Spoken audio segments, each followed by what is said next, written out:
Video series के साथ मैं हूं Ghalib Hussain. In today's video, we are going to discuss about the growth and development of management thought.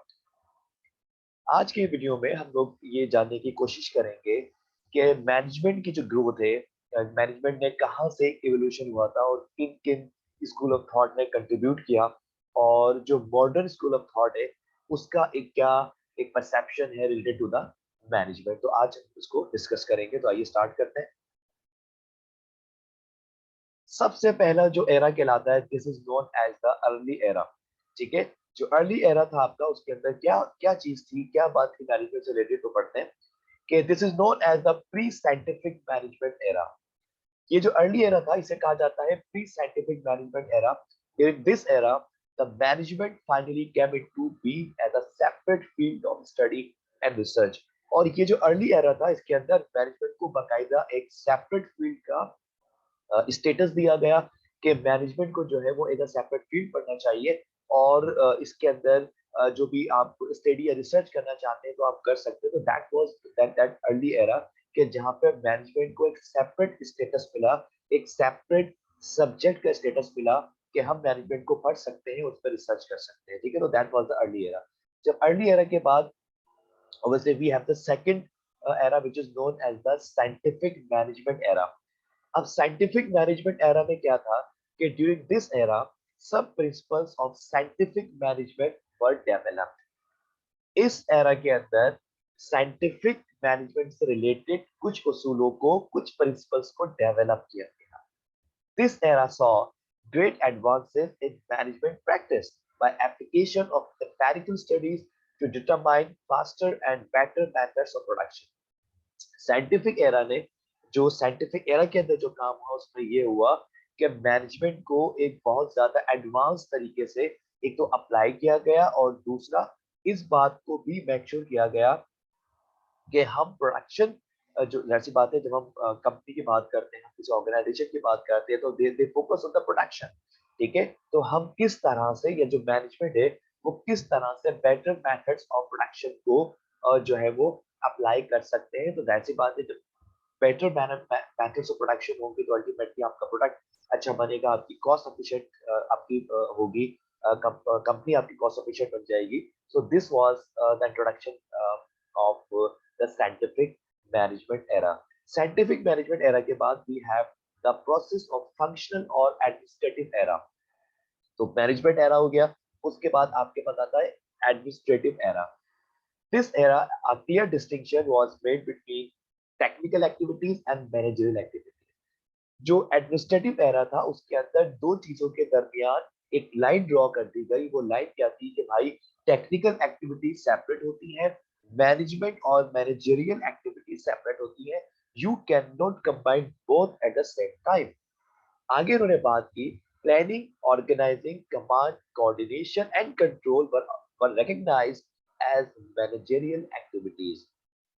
इस दौर के अंदर, जो कि एडमिनिस्ट्रेटिव एरा था, एडमिनिस्ट्रेटिव एरा के अंदर इस बात को कंफर्म कर दिया गया कि planning, organising, commanding, coordination and control जो है वो सिर्फ मैनेजरियल एक्टिविटीज के तौर पे एक्सेप्ट की जाएंगी या एक्सेप्ट हो सकती है। The organization was recognized as a rational legal structure, और ऑर्गेनाइजेशन को ये स्टेटस दिया गया कि ऑर्गेनाइजेशन जो होगा वो एक रैशनल लीगल स्ट्रक्चर होगी, एक फॉर्मल ऑर्गेनाइज्ड स्ट्रक्चर होगी। ठीक है, क्लियर हो गया। Then we have the next era which is human relation era. Now human relation era ने क्या बात की कि this during this era special emphasis laid on worker. यानी कि इस एरा के अंदर जो सबसे ज्यादा इंपॉर्टेंट चीज हाईलाइट की गई वो ये था कि workers aspect of the organisation. ठीक है, कि वर्कर्स क्या है, वर्कर्स की क्या importance. It was pleaded that workers should be cared as human assets of the enterprise. और इस बात को कंफर्म किया गया, इस बात को वैल्यू दी गई कि वर्कर को, जो वर्कर्स होते हैं किसी भी ऑर्गेनाइजेशन के अंदर, जो भी सबऑर्डिनेट्स होते हैं, उनको आप क्या करोगे, as a human asset accept करोगे, रिकॉग्नाइज करोगे ऑफ दैट एंटरप्राइज और ऑफ दैट ऑर्गेनाइजेशन और कंपनी। क्लियर हो गया।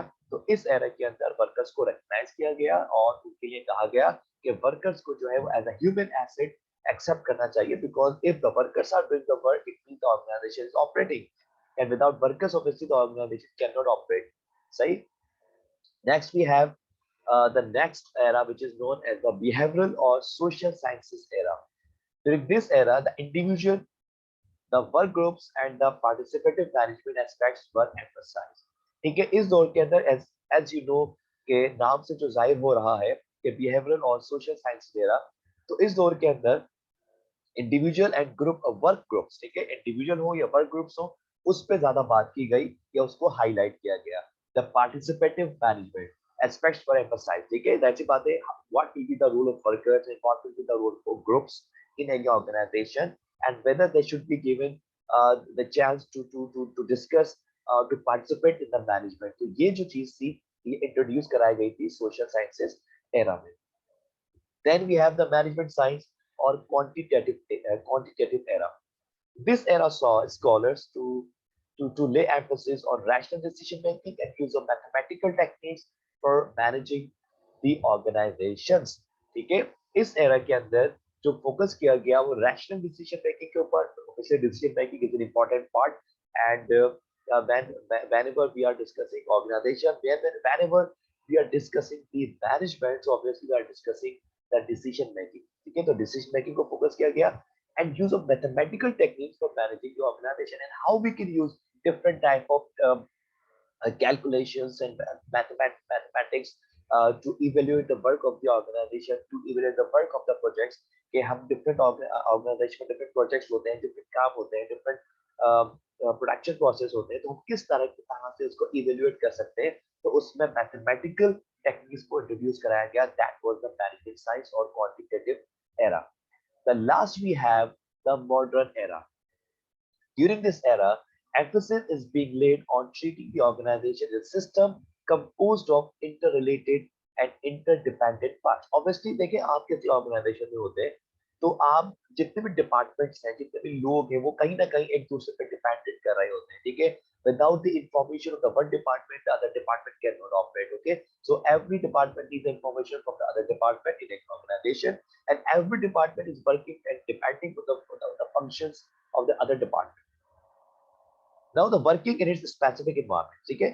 So moreover, it has been experienced and educate that there is no one best way of dealing with situation. और इस बात को एक्सपीरियंस किया गया कि भाई किसी भी अगर आप मैनेजर हो और तो वहां पे यू पे फेस डिफरेंट सिचुएशंस, और किसी भी सिचुएशन को डील करने के लिए कोई बेहतर तरीका हमारे पास अवेलेबल नहीं है. There is no one best way of dealing with the situation. कोई स्पेसिफिक कोई बेटर टेक्निक्स हमारे पास अवेलेबल नहीं है. The manager has to find a best way in each specific situation depending on different circumstances of the individual case. इसका मतलब ये हो गया कि now it depends upon the manager that whenever he is going to experience the new situation, new circumstances, so he has to react according to that situation. ठीक है. तो manager जो है वो डिपेंड करता है कि मैनेजर जिस सिचुएशन में होंगे उनको उस सिचुएशन के हिसाब से रिएक्ट करना है. मैनेजर को उस स्पेसिफिक सिचुएशन के हिसाब से अपनी प्लानिंग करनी है और अपने आप को उस सिचुएशन के हिसाब से एडजस्ट करना है. तो ये जो कॉन्सेप्ट था ये था मॉडर्न एरा का. ठीक है. मैं उम्मीद करता हूँ कि ये जो growth and development of management thought था ये आपके समझ में आ गया होगा. Any question you may contact me, or you may just ask a question in the comment box. Please subscribe my channel ताकि आप लोगों को जो भी लेटेस्ट वीडियोस हो वो टाइम टू टाइम आपको इंफॉर्मेशन मिलती रहे. See you in the next video.